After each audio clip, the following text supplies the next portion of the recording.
Their genetics are like ours, based on DNA. This fact was very puzzling for me when I first learned about it. We imagine that beings from an alternate biosphere would have genetics based on a completely foreign biochemical system, and surprisingly, this is not the case. Several conclusions can be drawn from this surprising revelation. The one that immediately comes to mind is that our biosphere and theirs share a common ancestry. They're eukaryotes, which means their cells have nuclei containing genetic material, which suggests that their biosphere would have been separated from ours sometime after the appearance of this type of organism. The term Exo-Biospheric-Organism is actually a misnomer, but as it's a historical term, it's still used.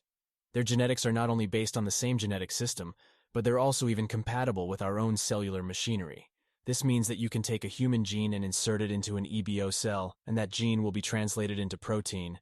And this, of course, works in reverse with a human gene inserted into an EBO cell.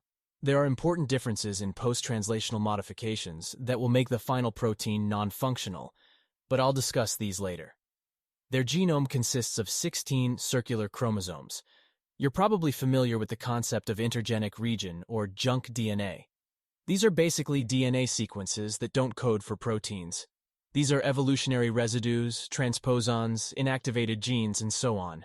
To give you an idea, in humans, intergenic regions represent approximately 99% of our genome. What's particularly striking about the EBO genome is the uniformity of these intergenic regions. We see the same sequences repeated everywhere, and the distance in BP between the genes is virtually the same throughout their genome. The result is a minimalist, highly condensed genome. In fact, it's much smaller than ours. Moreover, the quantity of protein-coding genes is even significantly lower than ours, probably due to genetic refinement but also to biological processes that are absent in EBO. The uniformity of these sequences is a major indication of the artificiality of these beings. There is no complex organism on Earth that has such elegance in its sequences. There is no evolutionary pressure that can lead to this kind of characteristic other than genetic engineering.